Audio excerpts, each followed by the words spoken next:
If only I was more tech savvy. This is like my eternal thing that I'm going to bitch about and lament, and I'm sorry. You guys probably feel like I'm beating a dead horse and I should have already figured all of this out. But I haven't.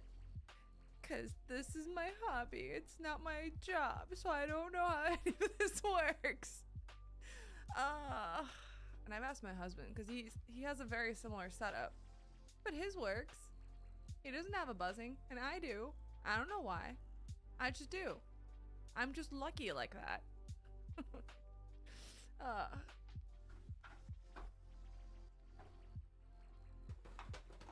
There's my chapstick. Just curious, can you guys hear a buzzing or is it just me? Like every time I talk, there's like a buzzing. But you guys are so nice. Hi. If it's I try to I'm playing music because I'm trying to like hide it. I feel like it's been forever since I've seen your face. I was on the other day. When was my last stream? It's not fair. The day I decided to test everything, it was working phenomenally. And then the day I actually want to do a stream, like for real, my microphone's like, no. No. Let me see. When was my last stream that I did? The last stream that I did was Monday. Last Monday. A week ago. It hasn't been that long. You don't hear buzzing? Yeah, and I've been a rock. Hi, Sammy. You guys are funny. Ugh. I just got home from work in the grocery store. So I haven't like had time to change or anything. And have you guys been around when I've bitched about all my wardrobe malfunctions in the office? God, I'm not gonna explain. I'm not gonna follow this up unless at least one person knows what I've been bitching about on Twitter. I haven't done it recently, but I've had multiple wardrobe malfunctions in the office. Okay, maybe I'll tell you anyway. They always seem to have to do with my cleavage. I don't know why, but all of the clothes I've worn to the office, specifically on the days when I'm having like I'm going to like a big dinner with like the CEO or the area president who's like visiting in town, are the days where I have wardrobe malfunctions and just like I have way too much cleavage and I know it's gonna look very obscene if I go to dinner and sit across from these people. And lo and behold, look at my dress today.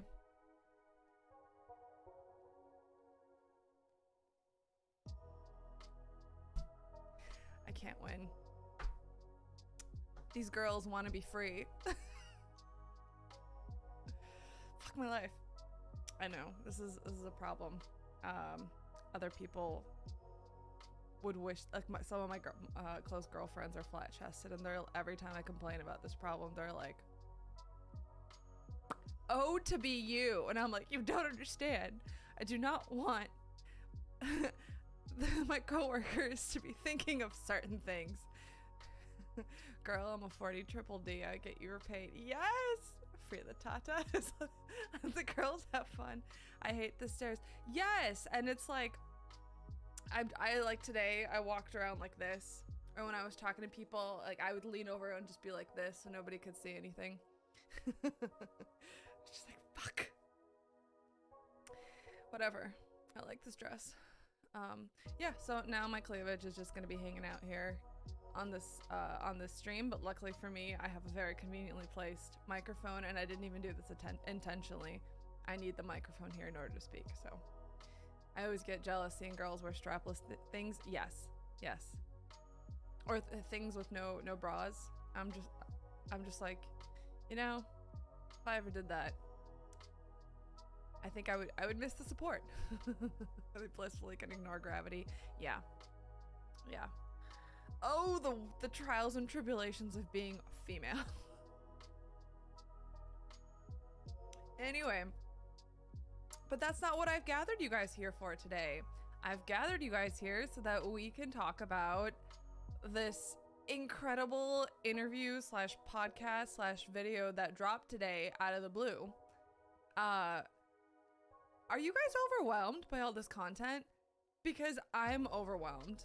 Like, I like mentally, I'm still processing Jack in the Box and like enjoying that, and then definitely still processing Jin's the Astronaut, which I'm still fucking playing and streaming and buying because we're still in week one.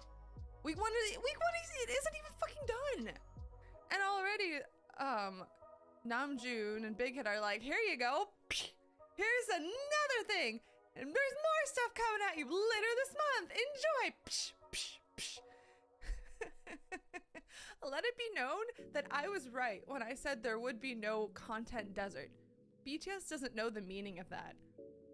Even though they are perfectly allowed to. They are well within their rights to give me so much space to like just sit there and absorb the art that they've given me. They're well within their rights to do that, and yet I don't know. Are they all like? Do you guys think they're all like on a accelerated schedule of releasing content because they all want to get it out before they go to the military? Like are they all kind of hoping that, you know, like they'll all knock everything out, dazzle us, and then like by the end of next year all of them will be in the military? Is that why they're doing it like this? Or maybe even earlier? I don't know. This just feels like such a fast schedule.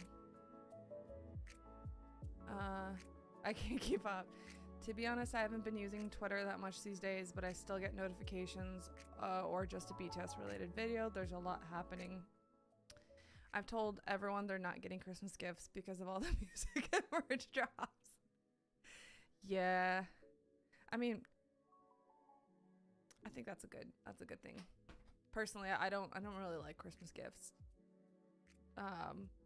Giving or getting. I suck at giving. And I get very insecure. And I overdo it, and then the other person feels uncomfortable because I've either given them too many gifts or something that's like too expensive, and then I did that because I felt insecure in my gift giving, so I wanted to make sure they would be wowed, and then I fucked it up. Not my jam. Yeah, so I just go, no Christmas gifts for me. If it's something I wanted, aka BTS related, I've already got it. I think I've told you guys that I've told everyone in my life, don't ever get me anything BTS related, because anything you think you're getting me will be something I already have, or it's bootleg, or it's just shitty quality and I already saw it and didn't want it. So yeah, especially because like anyone in my life, like my coworkers, for example, who know that I love BTS, they would go on Amazon to get something BTS related, and almost everything on there is like counterfeit knockoff stuff. So but yeah, Christmas makes me anxious. Yeah, I'm trying to convince my husband that we should go away for Christmas this year on like a trip. We've already turned Thanksgiving into a trip for us. Like we have like an annual trip. This year for Thanksgiving we're going to Germany. Last year we went to Hawaii and LA and saw BTS.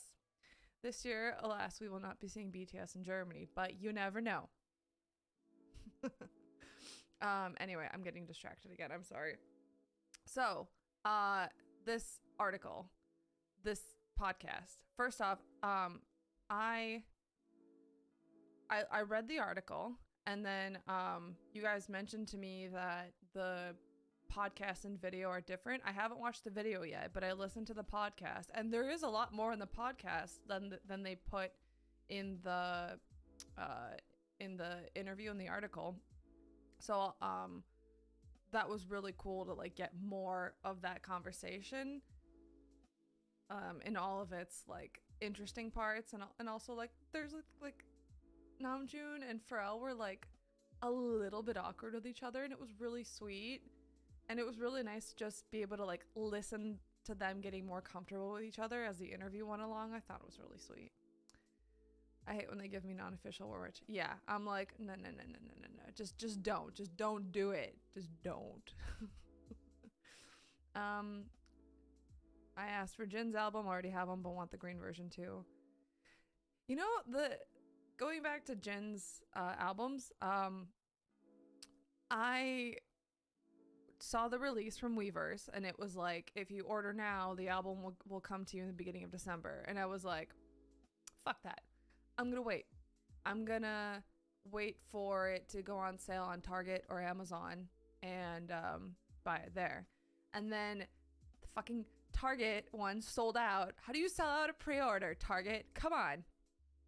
I think what that means is that, like, the strategy that Jin came up with was like, hey, we think the demand is going to be XYZ for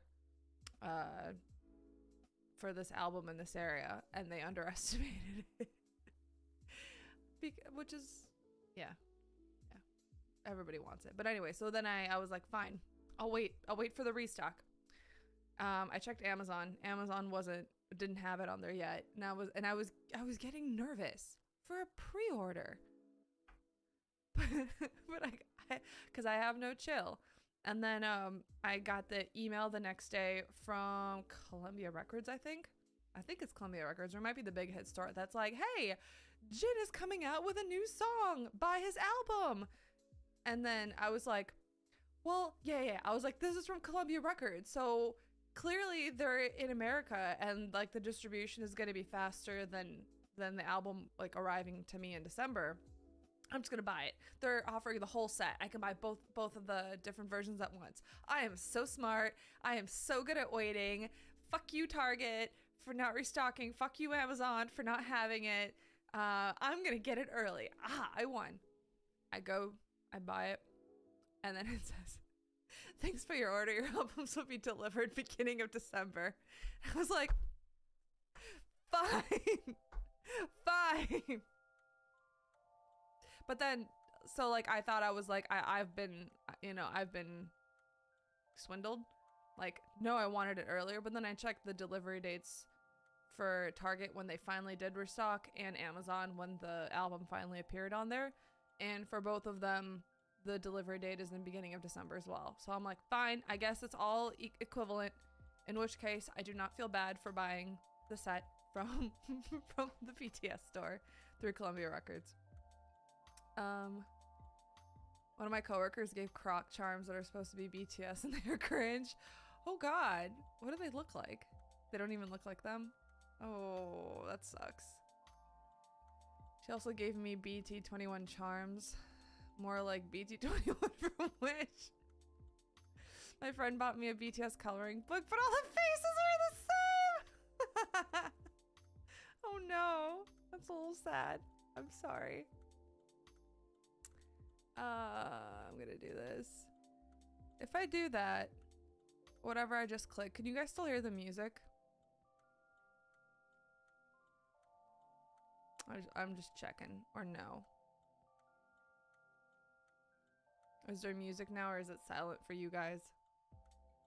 I've totally fucked with my settings this time. I don't know what I'm doing. I need like a Geek Squad member or someone to come over and help me fix this shit. Low. I don't know what that means. Low. Oh, the music is quiet. Ah, okay. So if I turn it up, is it louder now? Can you hear it now? Okay. Their microphone volume, it's a bit low. Well, it was low because I was trying to avoid the buzzing.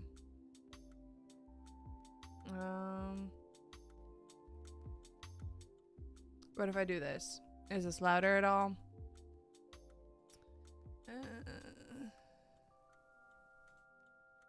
Let's see. There is another place where I can...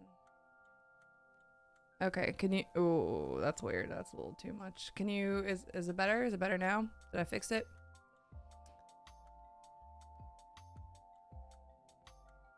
Can you hear me now? I should probably talk if I want you to tell me if you can hear me. Yeah. Is this better? La-di-da-di-da. Man, the lag on the stream is a lot today. It's kind of weird.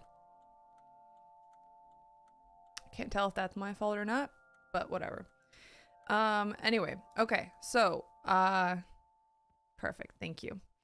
I am going to read through the interview and we can make commentary as we go along, and then if you haven't heard the podcast, I will throw in some comments if I remember them that they talked about in the podcast, because basically the article is like they streamlined their conversation and pulled out the best bits versus the conversation they had was more natural. They interrupted each other a couple of times and talked over each other, and it was like a little more like there was more awkward pauses and stuff. It was more real. And they also like went off on tangents and talked about other things. So where'd it go? Where did my article go? There it is. Okay, you guys ready?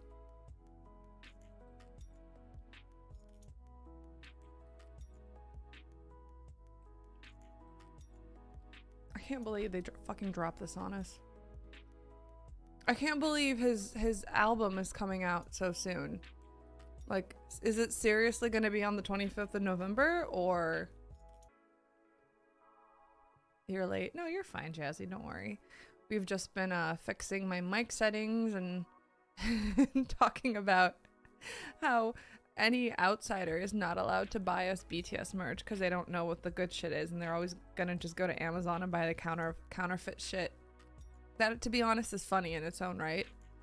But, I mean, Hybe didn't work so hard to eliminate counterfeit merch for our coworkers and friends to be buying us the shitty things on the Amazon store. And not the, yeah, the Amazon store. Anyway, by the way, how old is Pharrell Williams? Let's look this up, because I swear I did not. He looks so young.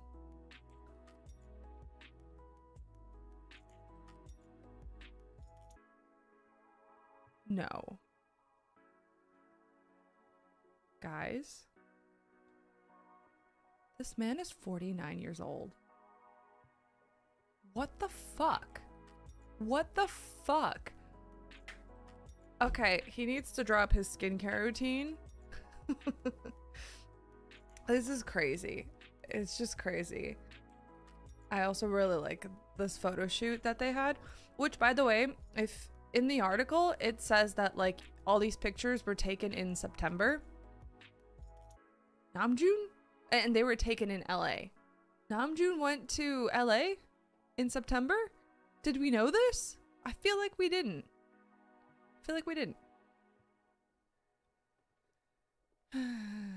Okay, alright.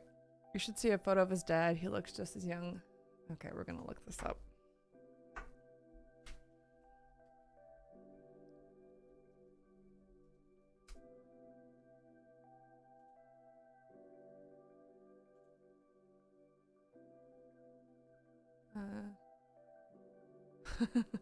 Yeah, his dad looks like he's in his 50s.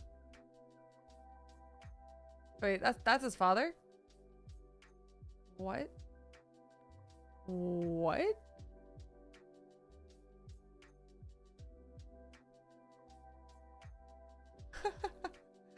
How old? Okay. How old is Pharrell Williams' dad?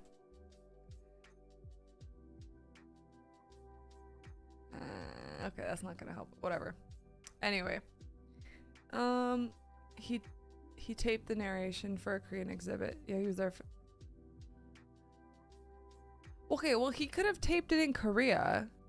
I don't remember anything about him going there to tape it. I thought he taped it from like a Hybe studio. Guess it's genetics and skincare. God damn it.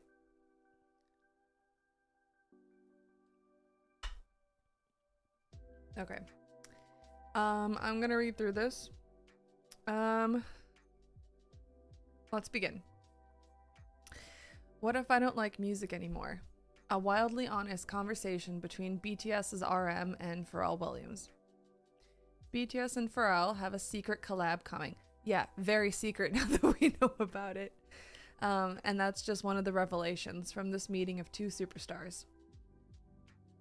At this point in their reign as the world's biggest band, yes, I like this. I already liked the article because it acknowledged them as rightfully the biggest band in the world immediately. Yes, thank you. Facts. The members of BTS are accustomed to hero worship and nervous fans. But as that group's leader, RM, sits across from Pharrell Williams in early September, on stage in an empty, secured auditorium at Los Angeles' Museum of Contemporary Art, he's unnerved to find himself on the other side of the equation. It feels embarrassing, RM says with a smile, to talk about his artistic journey in front of my own idol. Williams, eternally youthful, yes, and smooth-skinned, needless to say, is relaxed and full of small talk, in a leather jacket, matching leather shorts, boots, and a blinding array of ice-studded jewelry on one wrist. RM, in a Bottega Veneta double-breasted brown suit, is quieter, seemingly shuffling through the many questions he's prepared in his head. For all these two men have in common, thousands of miles and a couple of decades separated their coming of age. From the distance of Virginia Beach in the 80s, a young Williams was able to observe the growth of hip-hop almost from its birth, before becoming a key force in that genre and many others as one half of the Neptunes and on his own.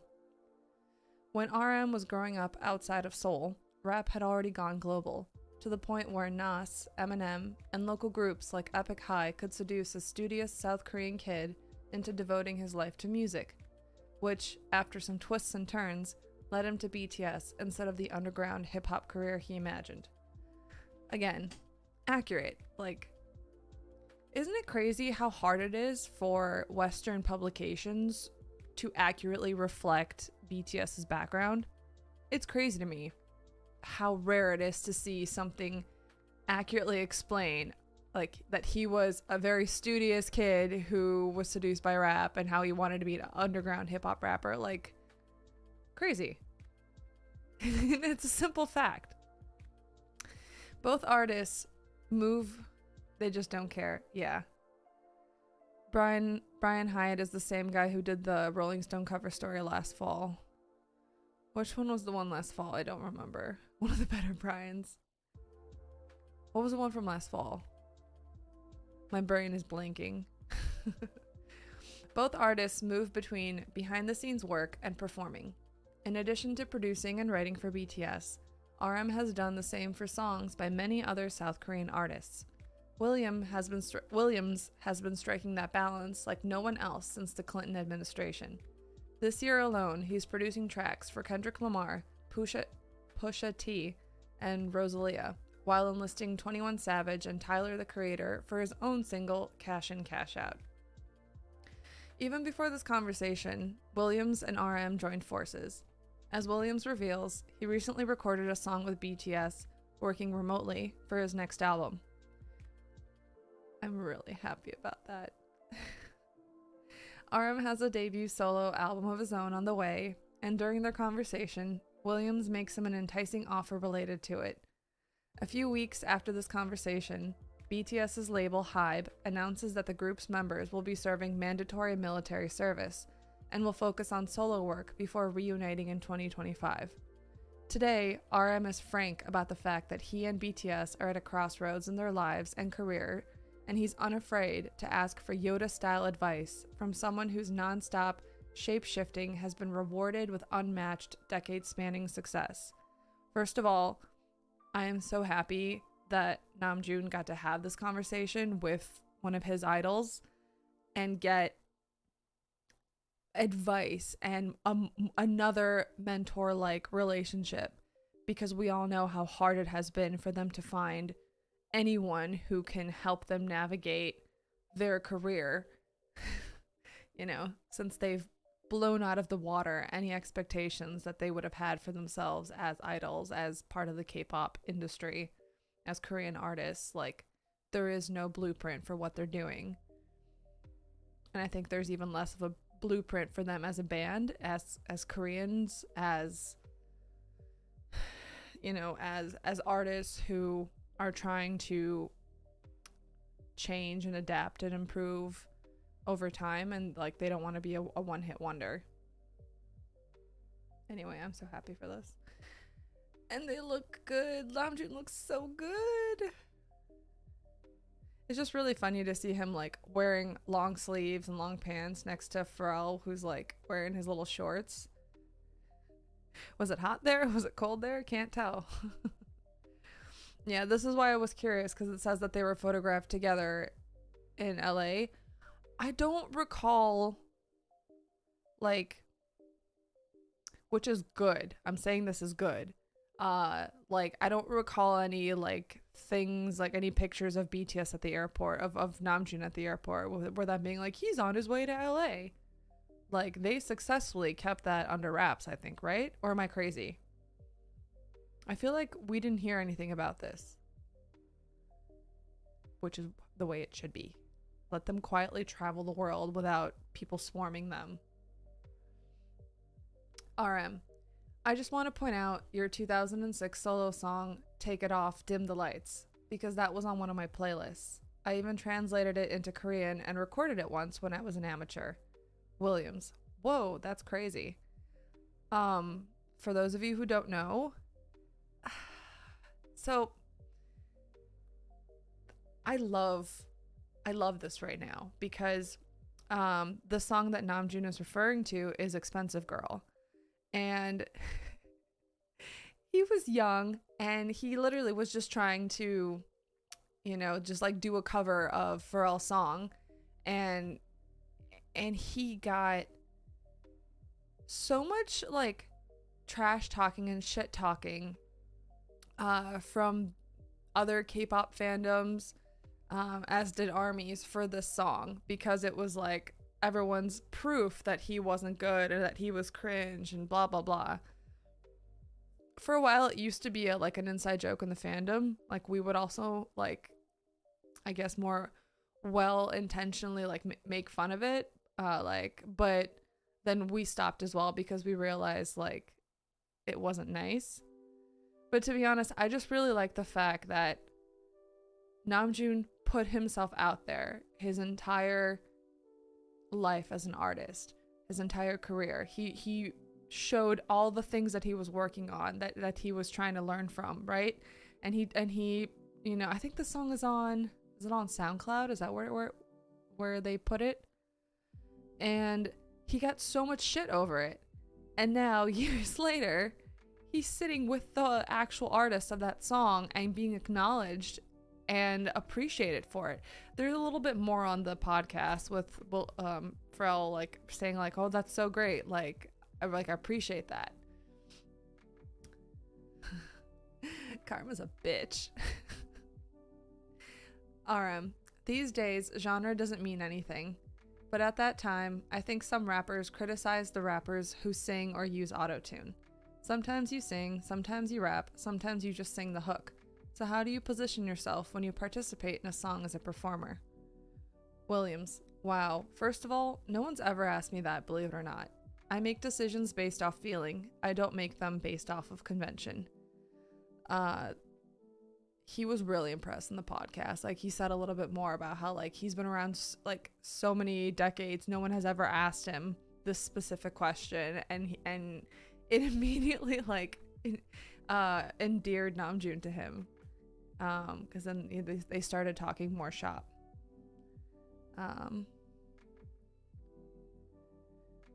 RM, I gotta rap, I gotta sing. Williams, yeah, no, it's just whatever it feels like it needs, and I'm going to channel it as best as I can, because I'm trying to tell somebody else who's better than me to do it. Oftentimes what would happen was artists will be like, nah, we want you to stay on here, and I'll be like, no, but it's for this person. I channel what I feel like is missing, and I forget that it's going to be me, because if I think that it's going to be me, then it won't be as good, and I won't be as confident. For example, there's a record that I did with Mystical a long time ago. RM, wow. Williams, yeah, shake ya ass, right? Chad, Hugo, and I produced it together. But when I was writing that hook, I was pretending that Eddie Kendricks from The Temptations could do it.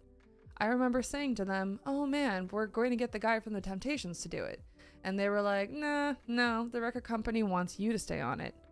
It was this weird thing where I started to realize that my sweet spot is when I channel other people and I surrender to what the music needs and not let my ego or my feelings get involved.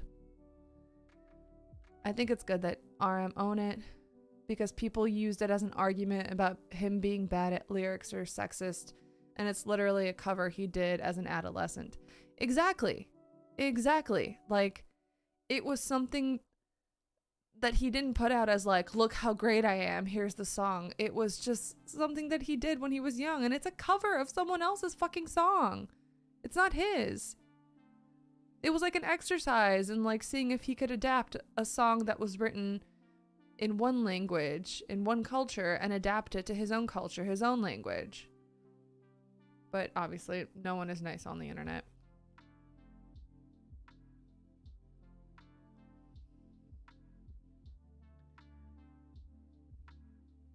Cool picture.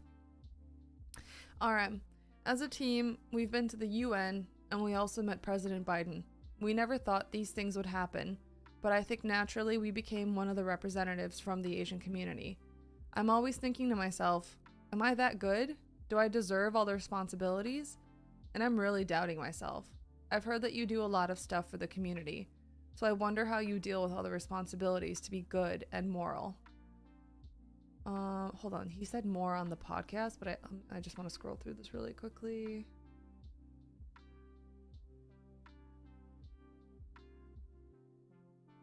Yeah. Okay. So in the podcast, he says, like how they went, to speak at the UN and how they went, they were meeting presidents, and he was thinking like, am I a diplomat? Like, who am I? Like, what happened? I swear I thought this was also in this article, but maybe it's further down and I just missed it while scrolling. But yeah, and honestly, this was something like their identity as Koreans, as artists, is something that we've all suspected that they're probably questioning, over the years as they encounter the American music industry, as they encounter how they are perceived in the West, and all the negative attention they got, all the ways that they were poorly treated, while also being seen as this representative of the Asian community and like meeting. It's like so many things were put on them, both positive and negative, and it's only natural for them to question like this treatment that they were getting. Like, what are they supposed to be? And then I don't know how to answer that, right? Like, if all you want is to just be good at music and be a good musician and inspire your fans, it's like, well, shouldn't you be grateful then if it leads to you being someone who has political clout and can, like be a voice for young people, or for, to inspire others on an even bigger stage? Like, I think it's really complicated. And again, they don't really have any example, any role model in this. They don't have anyone helping them on this path. They're figuring it out as they go, step by step, and I'm sure it's fucking exhausting. Who the hell am I? Yeah. Persona. Yeah, exactly. And I think it's this question has never been answered. I don't, judging by this interview, I don't think it is answered. And, on another point, like your 20s, that's when everyone figures out their identity. We all spend basically a decade trying to figure out, okay, well, who actually am I? What is it that I believe in? What is it that I want to do? How can I live my life in a way that will make me happy? And so they're all in their 20s, naturally going through that. And on top of that, they have this incredible career that's grown explosively, and they've connected with so many people and broken so many records in a way that no one else has before. And they have to figure out, like, what the fuck am I supposed to do with that now? Give me a second. I'm going to see if I can How do I do this? Is this better? There's a lot of sorry. Whenever I say the letter S, it's really sharp. Is this better? Did I fix it? Did I make it worse? They really dealt with a lot, and they are so young too. I would crumble with all the expectations and trying to understand who I am. Yes, agreed. Americans even push Asian Americans' representation into them to some extent. Yep. I get Asian Americans may be inspired by them, but it's a lot of expectations from wide-eyed people. Yeah. Plus all the attention is always on you, and even more because you're supposed to represent a whole country. Yeah, like it's so fucking much. It's so much. And what is the answer? Like, you know, like, and I think he either mentioned it in the podcast or later in the article about how, like, maybe he didn't, but what I got is like him trying to understand, like, at what point is it your responsibility to take on that work and represent your community and do all that? And at what point can you also be like, no thanks, I'm gonna politely bow out? Because it sounds like you can't really bow out. You have to do it. And the other thing that he said here that I thought was interesting. Oh fuck, where'd it go? How you deal with all the responsibilities to be good and moral. This is something that I think about every time we hear anyone gush about working with BTS and saying like, oh, they're so humble, they're so polite, they're so considerate, blah blah blah. I think that is a conscious choice on their part, that they decided like, yes, it's going to be really fucking hard, but we're going to make the extra effort to you know, to be good, to be moral, to be, you know, good representatives of everyone who is behind us and all the communities that we're a part of, even though that means living life under so much more scrutiny and holding yourself back from so many things. And based on some of the ways that they've talked in their documentaries and in some of these interviews, it feels like sometimes they feel trapped. Like they're just, they can't live life normally and be messy and make mistakes and figure things out. They have to be really tentative and do everything really carefully and think it through. And I say that also because of their, like, the years after they debuted, where, you know, there was so much backlash against Namjoon and Big Hit for every little mistake they made, for everything that could be interpreted as racist or offensive or misogynist or sexist, you know, from their music to Namjoon's hair to I'm like thinking about all these examples because I've just been working on the video I want to do where we talk about BTS and ARMY's legacy and just going through their history. And there was so much hate piled on them, and a lot of it stemmed and was focused on Namjoon, and that led to him having extremely poor mental health and questioning everything and being depressed. And I think from then until now, they've all learned their lesson and become more careful about their behavior and everything they do, and they've deliberately avoided situations or controlled situations so that things couldn't be misconstrued.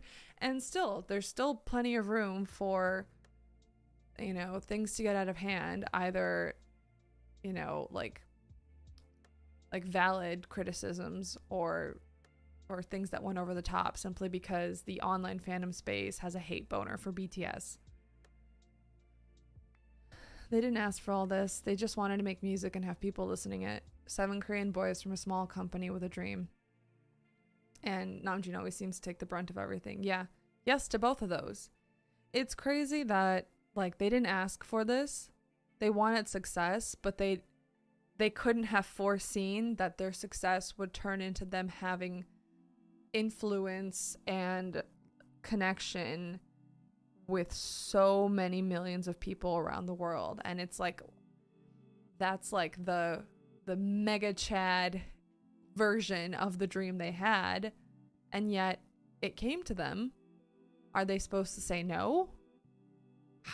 And if they wanted to say yes, how do you say yes in a way where it doesn't consume you?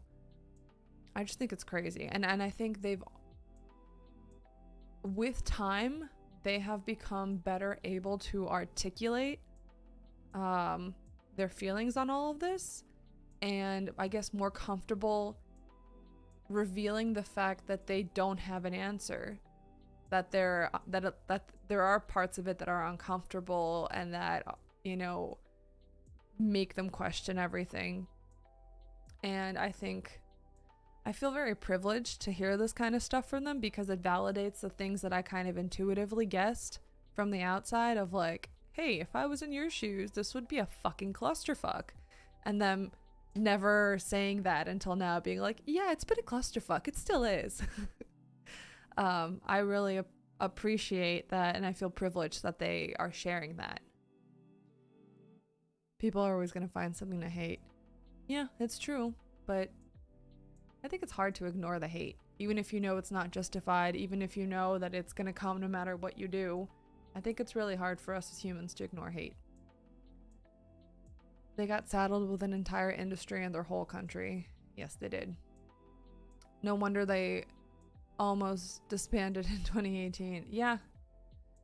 I also think it's because the schedule that they have, that Namjoon will talk about later, the schedule that you have as an idol is so intense, is so fast-paced, that like it's really hard. It's almost impossible to sustain. I think being a decent role model wouldn't be too hard for them, since they're naturally nice guys, but their global star position comes with scrutiny that goes beyond what people demand from others. Agreed. I feel validation for my belief in their sincerity. Yes. Yeah, I think the scrutiny on BTS is so intense, and it's so unjustified. Like, I mentioned this before, but you remember when like JK had like a fender bender, just a little bump with a taxi, and it blew up. Like, he was a horrible person, reckless driver, shouldn't have a license, he was a horrible representative for their country, ruining everything. And it's like, he's a human. Humans naturally make mistakes. And those 7 men have already deprived themselves of so many experiences and situations where there is a risk of them making a mistake or doing something that would be seen as, you know, unsavory by the public. Like, if a normal person like makes a mistake like 20% of the time, they make a mistake 5% of the time, and it's still 5% too much for people. Plus, what is moral or not is very different in different cultures. Agreed. And somehow they have to satisfy that moral standard for everyone, and that is what is impossible. Agree. Yes, it's insane. It's so crazy how they will get criticized by every culture for doing something wrong in every culture. And, you know, some might argue that like, hey, well, if you want to be a global artist, you have to, and you want to appeal globally, then you have to acknowledge that there's a world of differences when it comes to what is morally acceptable in every culture. And if you want to be welcomed into that culture, you have to abide by those social rules and whatnot. And again, they do their best, but still, it's, oh my God. Yeah, I would have fucking quit. I would have been like, no, I can't live my life. You will not trap me into doing this. I can't. Like, it's such a miracle that they still remained creative and had the motivation to be creative despite so many limitations put on them. Anyway, they make it sound like he had killed someone or worse. The fender bumper, whatever it's called. Yeah, it was so absurd. Or the time when he went to the club with his friends and they were like, he's spreading COVID to everyone, as if he was like a fucking zombie infecting everyone. Like, insane. Anyone else getting major lag and static on their end? This is what I mean by the buzzing. There's buzzing in the microphone. Is there a lag? Should I restart? How bad is this?